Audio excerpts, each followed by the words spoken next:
Bom dia, alunos. Vamos continuar o assunto sistema endócrino vendo outras glândulas hoje, ok? Continuando a falar sobre a glândula tireoide, vamos falar sobre um hormônio denominado calcitonina.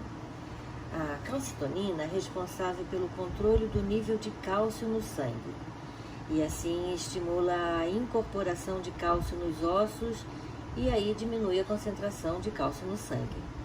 Esse controle é feito impedindo a reabsorção de cálcio dos ossos, diminuindo a absorção de cálcio pelos intestinos e aumentando a excreção pelos rins. É importante lembrar que hormônios são substâncias que devem estar sempre em concentrações adequadas, nem a mais nem a menos. Por exemplo, um aumento da calcitonina pode ocasionar hipocalcitonismo, que é, na maioria das vezes, de origem nutricional.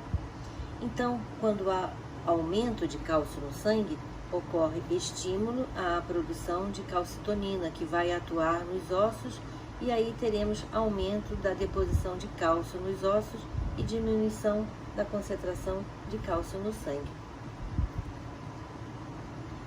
Nesse aspecto, temos que analisar outro grupo de glândulas que funcionam em harmonia com a glândula tireoide, as glândulas paratireoides. Elas são em número de 4 e ficam aderidas à parte posterior da tireoide. Essas glândulas produzem um hormônio responsável pelo aumento do nível de cálcio no sangue e é denominado paratormônio. Vamos ver então como acontece o controle das taxas de cálcio no sangue. A taxa normal de cálcio no sangue é em torno de 9 a 11 miligramas por 100 mililitros de sangue e é regulada pela ação conjunta das glândulas tireoide e paratireoide, por meio de seus hormônios calcitonina e paratormônio, respectivamente. Então, a diminuição de cálcio no sangue estimula as glândulas paratireoides a secretar paratormônio. Esse hormônio atua primeiramente sobre os ossos, provocando liberação de cálcio. Também atua sobre o intestino, aumentando a absorção de cálcio dos alimentos. E também atua sobre os rins, aumentando a reabsorção de cálcio contida na urina inicial. Essas ações conjuntas levam ao aumento de nível de cálcio no sangue. O aumento da concentração de cálcio no sangue, por sua vez, estimula a glândula tireoide a secretar o hormônio calcitonina, cujos efeitos são inversos aos do hormônio paratormônio. A calcitonina aumenta a deposição de cálcio nos ossos, reduz a absorção de cálcio pelos intestinos e diminui a reabsorção de cálcio pelos túbulos renais. E essas ações levam à diminuição do nível de cálcio de sangue. Se uma pessoa tiver alguma disfunção das glândulas paratireoides, com redução na produção de paratormônio, haverá diminuição de cálcio no sangue, levando as células musculares e esqueléticas a se contraírem compulsivamente.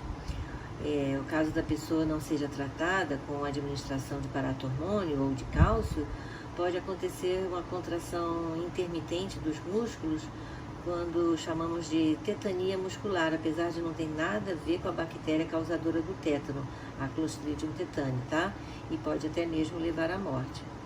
Podemos dizer então que a calcitonina e o paratormônio têm funções antagônicas, isso é, contrárias, apesar de serem produzidas por glândulas diferentes. A outra glândula é o pâncreas. O pâncreas é uma glândula mista.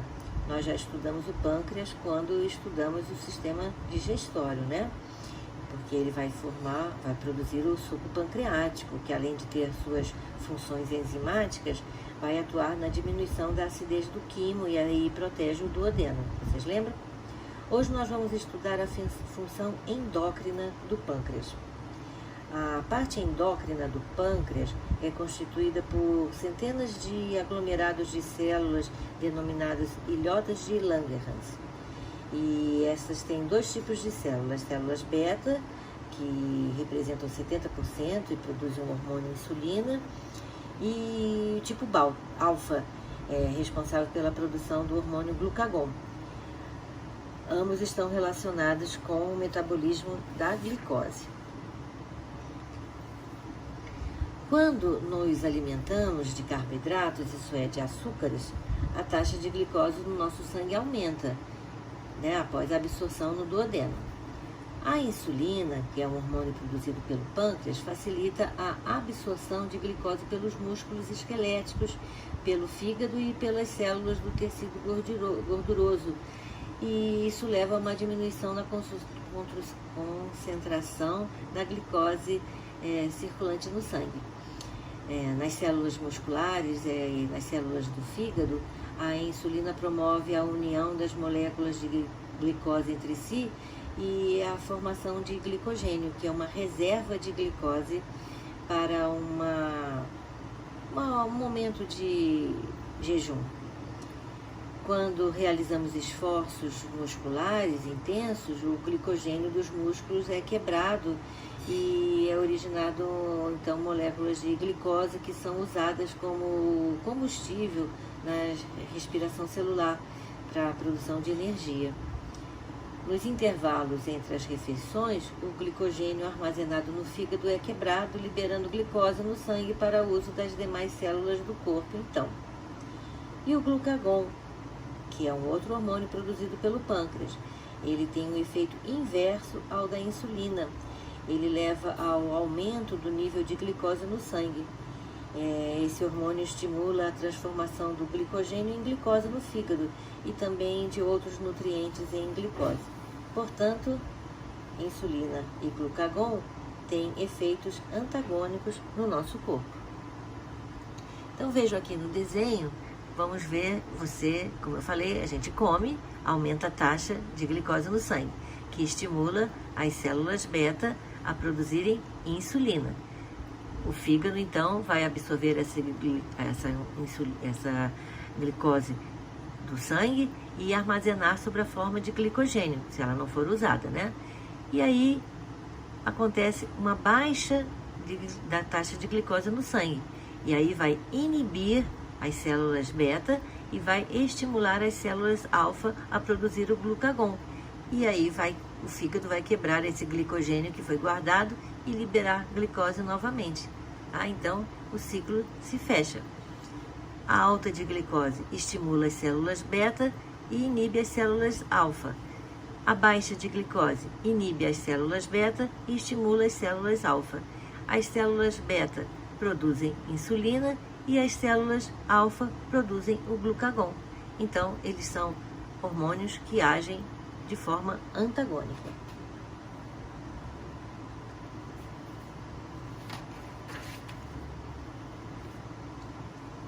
Agora vamos falar quando as coisas saem errado. Um exemplo é a diabetes mellitus, também chamado de diabetes tipo 1 e diabetes juvenil. É o primeiro tipo que a gente vai falar. Bem, normalmente o nível de glicose no sangue, chamado de normoglicemia, é em torno de 90 mg de glicose por 100 ml de sangue. E esse valor é mantido pela ação conjunta da insulina e do glucagon. Por exemplo, como eu falei, depois de uma refeição, a concentração de glicose no sangue aumenta, porque houve a absorção de açúcar dos alimentos pelo intestino. Aí, esse aumento da glicemia estimula as células beta a secretar insulina. Sob a ação da insulina, todas as células passam a absorver mais glicose, o que acarreta em uma diminuição da concentração desse açúcar no sangue até os níveis normais. Se a pessoa passa muitas horas sem comer, em jejum, a concentração de glicose no sangue diminui e as células alfa, então, são estimuladas a secretar o glucagon. O que o glucagon faz? Esse hormônio no fígado passa a converter glicogênio, que é a reserva de glicose no fígado, em glicose novamente, e aí libera esse açúcar no sangue. A insulina está relacionada com um distúrbio hormonal conhecido como diabetes mellitus, que é quando uma pessoa apresenta níveis elevados de glicose no sangue. essa pessoa é chamada de diabética e ela elimina grande volume de urina, uma vez que a alta quantidade de glicose no filtrado glomerular causa diminuição na reabsorção de água pelos túbulos renais, então a pessoa vai urinar mais, vai eliminar mais água na urina. Além disso, o diabético degrada gorduras e proteínas para obter energia, o que pode causar um emagrecimento e também fraqueza. Como eu falei, há 2 tipos de diabetes. Vamos falar sobre o tipo 1, também chamado de diabetes juvenil. Esse diabetes se manifesta em jovens, antes dos 40 anos de idade, e é causada pela redução acentuada de células beta do pâncreas. E aí, consequentemente, há uma deficiência na produção de insulina. Esse tipo de diabetes afeta cerca de 10% somente dos diabéticos, e eles são chamados de insulino-dependentes, pois eles precisam receber injeções de insulina diariamente. Essa doença não tem cura e requer diagnóstico e tratamento constante. Pode ser crônico, podendo durar anos ou a vida inteira, ou crítico, necessitando de atendimento de emergência às vezes. Os sintomas variam se a pessoa está com hipo ou hiperglicemia, mas geralmente o doente tem muita sede, micção frequente, como eu falei, tem fome, tem cansaço e a visão é turva. A pessoa deve ser acompanhada regularmente e deve medir a dose de açúcar no sangue constantemente, né? Controlar a alimentação e praticar exercícios físicos. Ela é considerada uma doença autoimune. Lesões e placas nos vasos sanguíneos que comprometem a oxigenação dos órgãos, e acontece um elevado risco de infarto e também de acidente vascular cerebral. Também ela pode causar danos à retina e pode levar à cegueira. Falência renal, comprometimento dos nervos periféricos, que compromete a sensibilidade, o que pode levar, em última análise, à amputação de partes do corpo, como os pés, devido a feridas que não cicatrizam pela proliferação bacteriana, porque é uma área com muito açúcar, então é tudo que a bactéria gosta. E como há comprometimento dos nervos, muitas vezes as pessoas nem percebem que se machucaram. É uma doença causada por fatores genéticos e cujos gatilhos ainda não são totalmente conhecidos pela ciência. E não há medidas de prevenção capazes de evitar o diabetes tipo 1. Ela pode se manifestar, por exemplo, o gatilho pode variar muito. O diagnóstico é feito por um médico que pede exame de sangue e que deve ser feito em jejum. Se o resultado for maior do que 120, que é 2 vezes seguidas, a pessoa é considerada, 126, desculpa, é considerada diabética. O médico também pode pedir um exame conhecido como curva glicêmica, que 2 horas antes da retirada do sangue, o paciente toma um copo de água com uma solução bem açucarada. Se a análise indicar o valor de 200 miligramas, a doença está comprovada.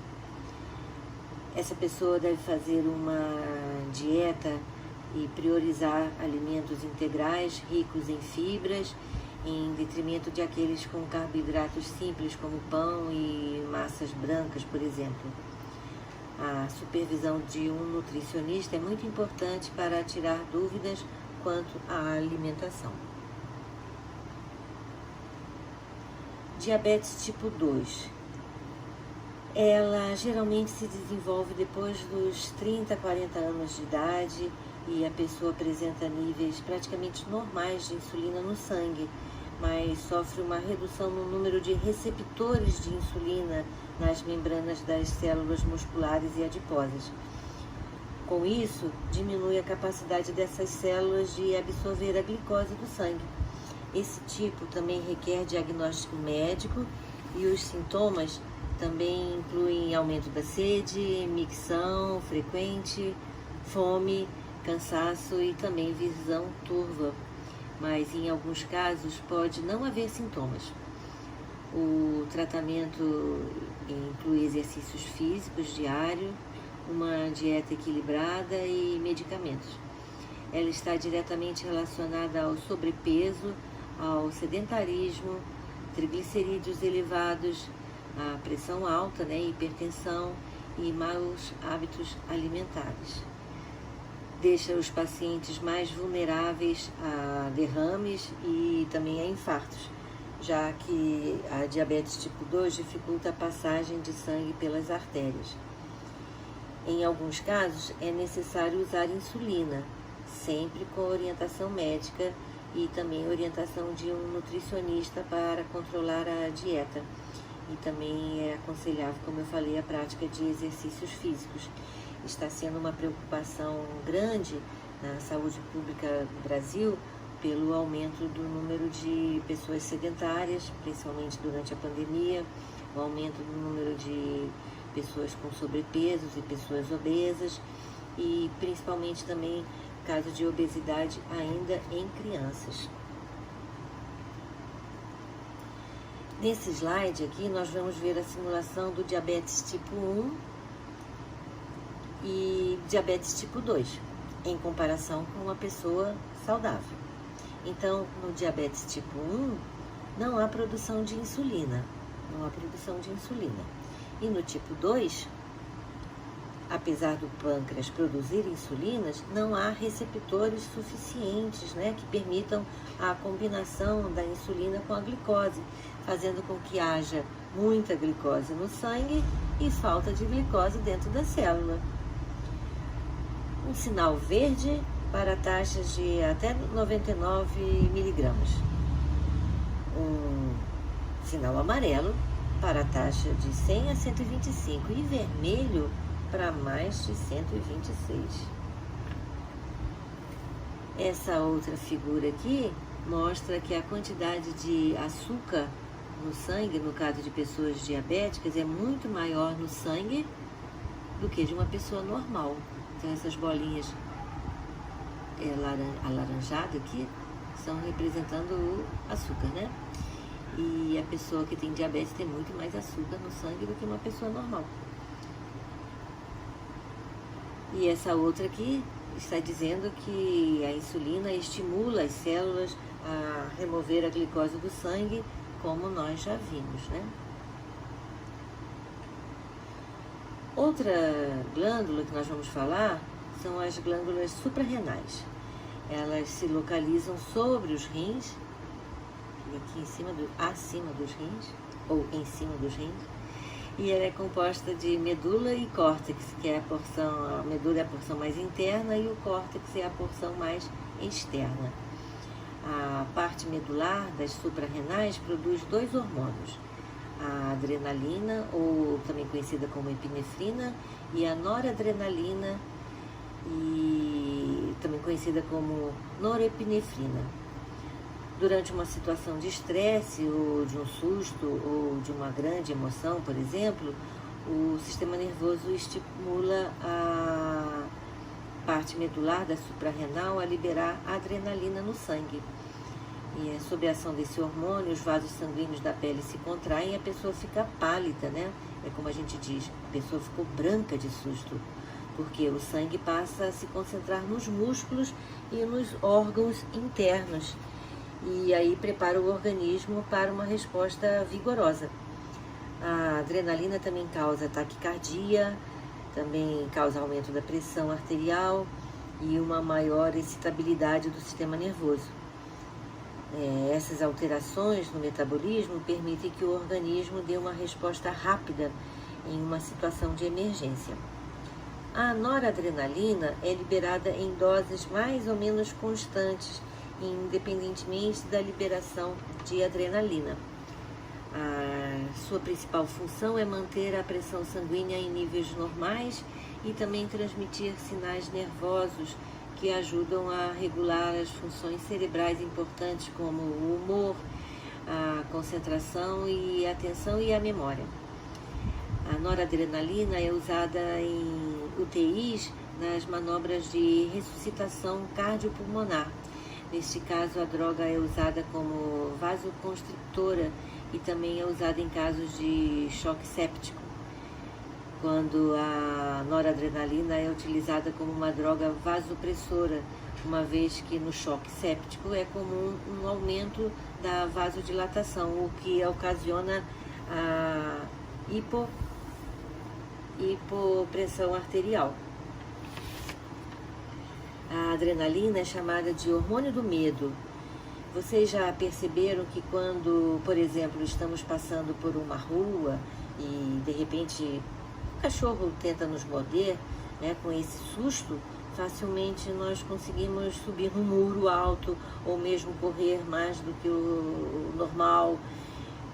Pois bem, quando recebemos um golpe físico, muitas vezes revidamos com outro golpe também físico em grande intensidade, que normalmente não teríamos capacidade de fazer, né?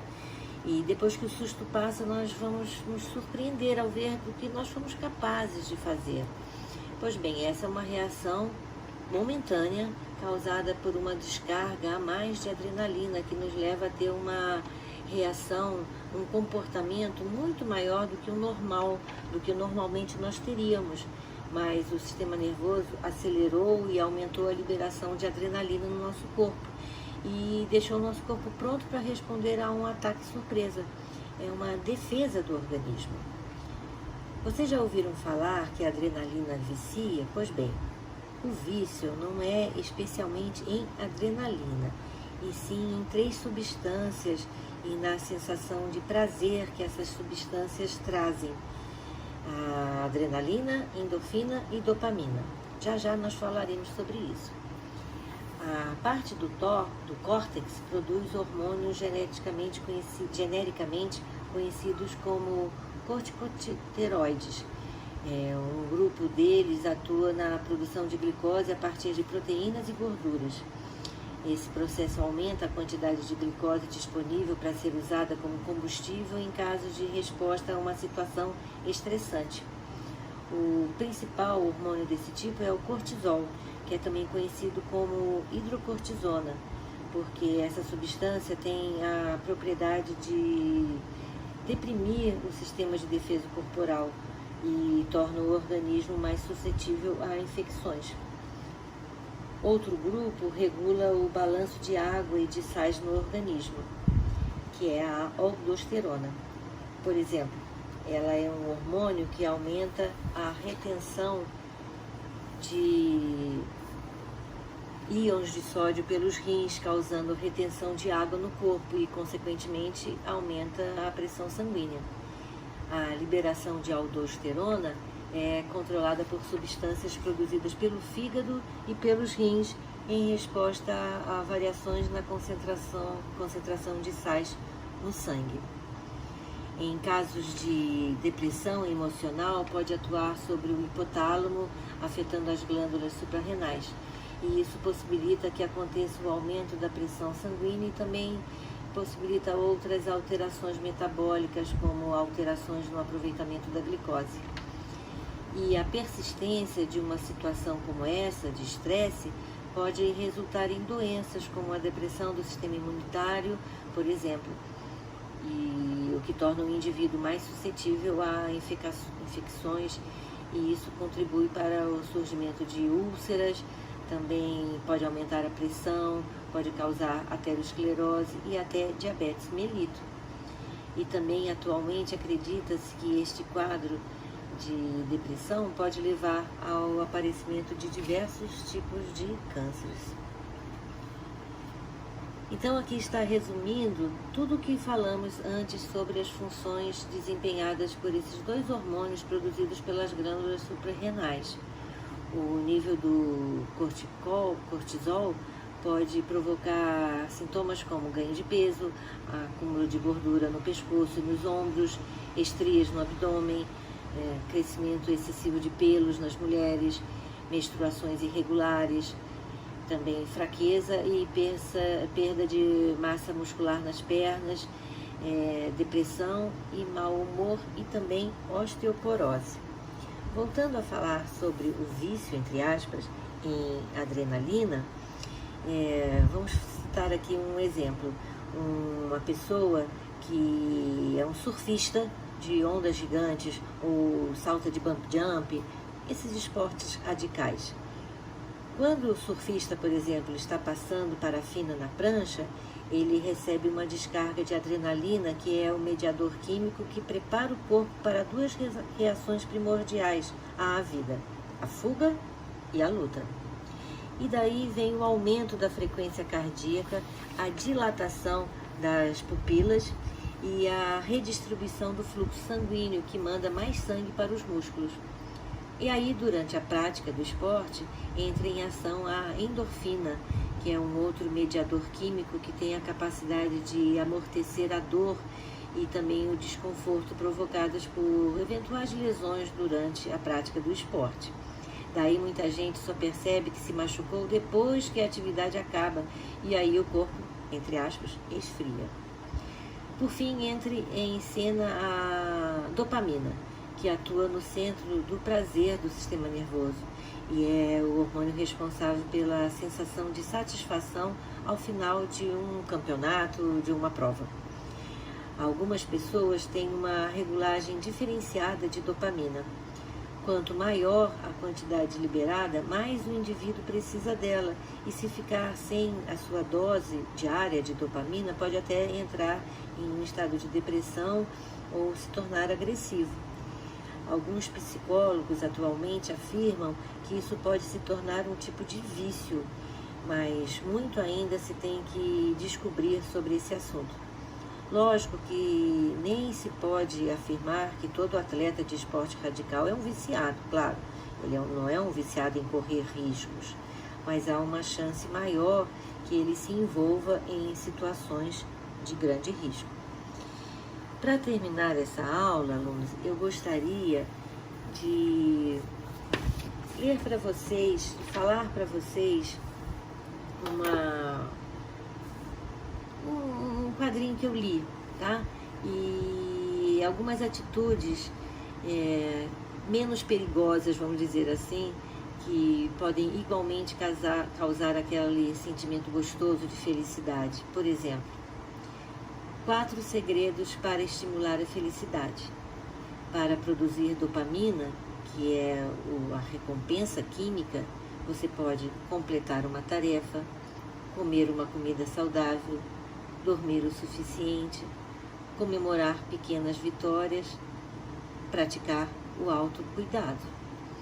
Para produzir serotonina, que é chamado estabilizador de humor, você pode meditar, correr, se expor ao sol, caminhar na natureza ou fazer natação. Para produzir endorfina, que é chamado analgésico, você pode rir, usar óleos essenciais, assistir uma comédia, comer um chocolate amargo ou praticar exercícios. Para produzir ocitocina, que é o hormônio do amor, você pode brincar com um animal, ficar de mãos dadas, abraçar alguém, fazer um elogio, dar um presente.